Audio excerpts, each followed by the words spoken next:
بسم اللہ الرحمن الرحیم۔ شروع اللہ کے پاک نام سے جو نہایت رحم کرنے والا۔ آپ اس ظاہری دنیا کے چنگل میں پھنسے ہوئے کہیں ایسا گناہ تو نہیں کر رہے جو بدترین وقتی شہرت مگر تا قیامت ذلت اور رسوائی دینے کے قابل ہو۔ اس ویڈیو کو اپنا مذہبی فریضہ سمجھتے ہوئے ڈیلیٹ ہونے سے پہلے دیکھیں اور اپنے دوستوں اور رشتہ داروں اور اپنے سرکل میں پھیلائیں۔ لوگ قرآن پاک کو کیوں اور کس بنیاد پر چلاتے ہیں اور چلانے والوں کی اوقات کیا رہتی ہے، نہ صرف دنیا اور بلکہ آخرت میں بھی یہ کیسے نشان عبرت بنتے ہیں۔ دوستوں، میں آپ سب کو ویلکم کرتا ہوں اپنے یوٹیوب چینل ایک یقین کی کتاب پہ۔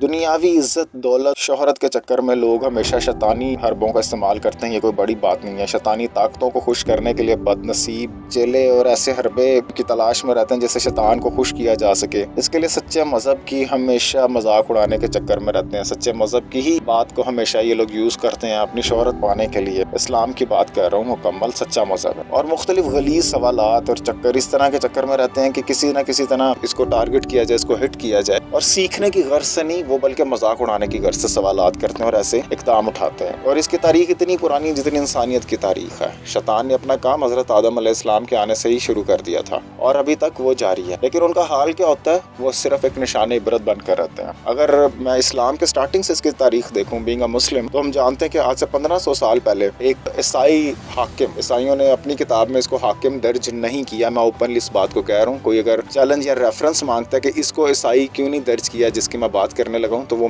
نیچے کمنٹ باکس میں بتا سکتا ہے، ریفرنس اس کو دیا جائے گا۔ ایک عیسائی جو حاکم تھا اس کا نام تھا ابراہا، جس نے خانہ کعبہ پر حملہ کرنے کے لیے کوشش کی اور ٹھانی اس بات کی، بڑا اپنے غرور میں رہا، اور اس نے سب سے پہلے جاتے ساتھ عرب کے لوگوں سے پوچھا کہ خانہ کعبہ کا اس وقت رکھوالا کون ہے، کون خانہ کعبہ کی صفائی اور باقی کاموں کو سر انجام دیتا ہے۔ لوگوں نے حضرت عبد المطلب کا ذکر کیا جو کہ نبی کرم صلی اللہ علیہ وآلہ وسلم کے دادا تھے۔ اس نے اپنی بڑی شہرت اور طاقت دکھاتے ہوئے ان کی ساری بکریاں اور ان کے مال مویشی کو اپنے قبضے میں لے لیا۔ جب حضرت عبد المطلب کو یہ بات پتہ چلی تو انہوں نے اس بات کی ریزن جاننا چاہی کہ ایسی کیا وجہ ہے کہ تم نے میری ساری مال مویشیوں کو طاقت میں لے لیا۔ تو اس ابراہا نے یہ کہا کہ میں خانہ کعبہ پر قبضہ کرنا چاہتا ہوں اور آپ اس جگہ کے رکھوالے ہیں۔ تو حضرت عبد المطلب نے باقاعدہ اس بات پہ زور دیتے ہوئے، ایمفیسائز کرتے ہوئے کہا کہ بھائی وہ خانہ کعبہ ہے، وہ جاؤ، تم چاہو تو اس کو قبضہ کر سکتے ہو، لیکن مجھے میری بکریاں، مال مویشی واپس کرو۔ تھوڑی سی مناسبت اور تھوڑی سی ان کو باتیں تو بتائیں کہ تم یہ غلط کر رہے ہو، یہ کام نہیں صحیح ہے، لیکن اگر تم چاہو تو وہ خانہ کعبہ ہے، تم جا سکتے ہو، تم اپنی طاقت بہت زیادہ غرور میں ہو، کیونکہ اللہ تعالیٰ نے قرآن پاک میں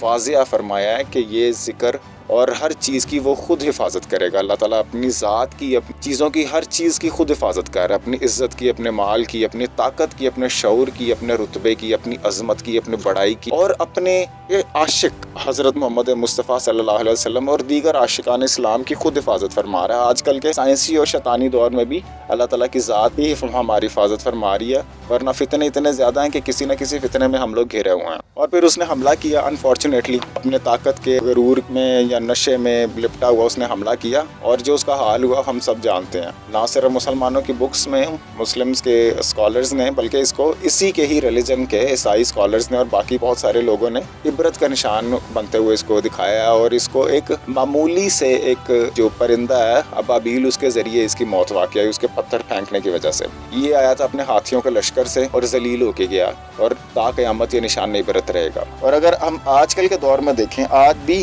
اس کی سب سے بڑی دلیل یہ ہے کہ اگر کوئی کہنا چاہے کہ آج بھی اگر ایسا کیوں نہیں ہوتا کہ پتھروں کے ذریعے یا کچھ ایسا کوئی اٹیک نہیں ہو جاتا، بھائی کوئی آنکھ میلی آنکھ اٹھا کر دیکھے گا تو اس کا اس سے بھی بدترین حال ہوگا اگر کوئی خانہ کعبہ کی طرف آنکھ بھی اٹھا کر دیکھے گا۔ اور ایسے لوگ مسلسل نشان عبرت بنتے رہے ہیں، چونکہ شیطان کے چنگل میں اور کچھ ڈالروں میں اپنی اوقات دکھاتے ہیں، اس لیے وہ نشان عبرت بھی بن جاتے ہیں۔ آج ایٹمی دور میں بھی ہم لوگ دیکھتے ہیں کہ بھرپور یورپ کے جو سازشیں لوگ ہیں ان کی بھی مجال نہیں ہو سکی کہ خانہ کعبہ کو قبضہ کیا جا سکے یا اس کی کوئی بھی چیز کو چرائی جا سکے۔ آج تک یہ بیوقوف محض چند پیسوں شہرت کے ان چکروں میں ہوتے ہیں کہ کوئی نہ کوئی بھی بات اپنانے کو تیار ہے اور اپنے آپ کو سنبھال لیں۔ یہ جو گستاخ لوگ ہیں ان کی بات کر رہا ہوں، اور اپنے آپ کو بچانے، ساری زندگی کی مثالیں قائم کرنے کی کوشش کرتے ہیں، بڑا یہ اپنے ریفرنس پوائنٹ دیتے ہیں کہ یہ ایسے ہے، یہ ویسے ہے۔ تو میں بات کر رہا ہوں اس کی جس کو ریسنٹلی ٹارگٹ کیا گیا، سلمان مومکا کی۔ اس ملعون کا جو حال ہوا ہے اس کا تھوڑا سا میں آپ کو بیک گراؤنڈ بتاؤں، تھوڑا سا اینڈنگ بتاؤں، آپ دیکھ سکتے ہیں۔